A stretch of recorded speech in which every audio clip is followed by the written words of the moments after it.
G'day guys, how's it going? In this tutorial we're going to be looking at why scales are useful and how to understand them. Now many students are taught scales and never know why they're important, so let's deal with this first.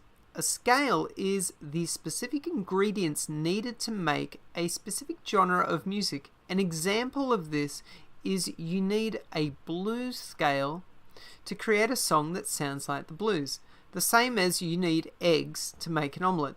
So it's useful to understand scales so you know which notes or ingredients you will need for the song you are working on. This of course will save you time regardless of whether you are sight reading music, working it out by ear, or copying someone's finger movements off of a YouTube tutorial. Basically, if you know where to look, you won't waste your time on the notes that are not going to be in the song. So what is a scale? Let's imagine a scale being similar to a ladder and each rung on the ladder is a note. Also, like a ladder, notes can go higher and lower in pitch. In Western music there are only 12 different notes and this collection of notes is called a chromatic scale. Okay, here we have a picture of a piano and displayed on the piano is a chromatic scale. Chromatic scale is going from 1 to flat 2 to 2 to flat 3 to 3 to 4 to flat 5, 5, flat 6, 6, flat 7, 7 and back to 1. So this is a complete chromatic scale. Now in most music we don't use the chromatic scale because that would be like using all the ingredients in the fridge to cook a meal and that would taste pretty bad.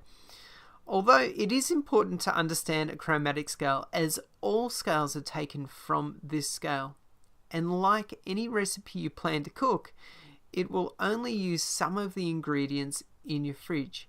So let's have a listen to the chromatic scale.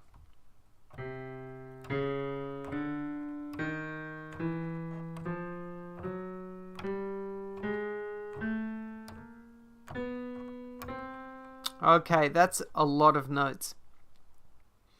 The most common scale used in Western music is the major scale, which only uses 7 of the 12 chromatic notes.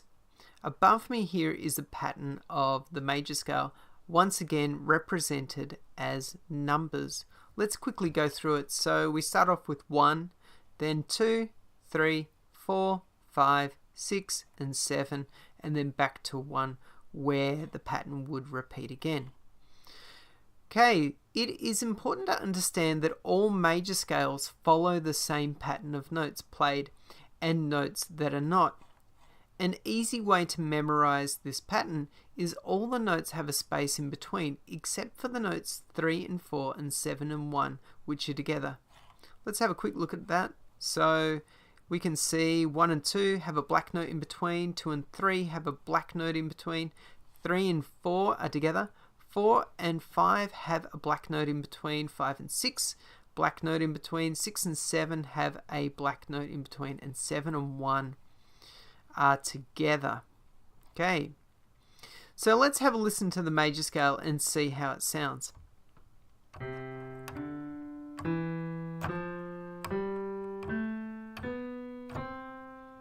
Okay, did you recognize that scale? It's a very common scale. Now, there are many different types of scales, much like there are many different types of recipes that create all types of things that you can eat, obviously. And every scale is nothing more than a different pattern of notes played and notes that are not. Let's have a look at a different scale. Here we have the natural minor scale, once again above me. The natural minor scale is different to the major scale as the pattern has the numbers 2 and flat 3 together and 5 and flat 6 together. So let's quickly have a look at that. Here's 1, 2 and flat 3 are together. Yeah, there's a gap between flat 3 and 4, 4 and 5 there's a gap, 5 and 6, flat 6 are together, and of course between flat 6 and flat 7 there's a gap, and between flat 7 and 1 there is a gap. Okay, let's have a little bit of a listen to this one now.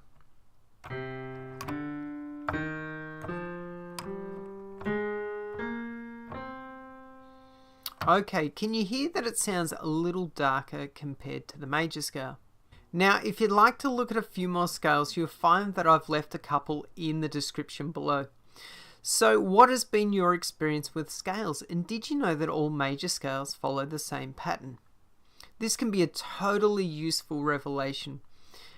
Anyway, I'd love to hear from you, so please leave your advice in the comments. And if you'd like to see more tutorials like this, hit the subscribe button so you're notified when the next one is released. Thanks guys, and I'll see you in the next tut. Bye!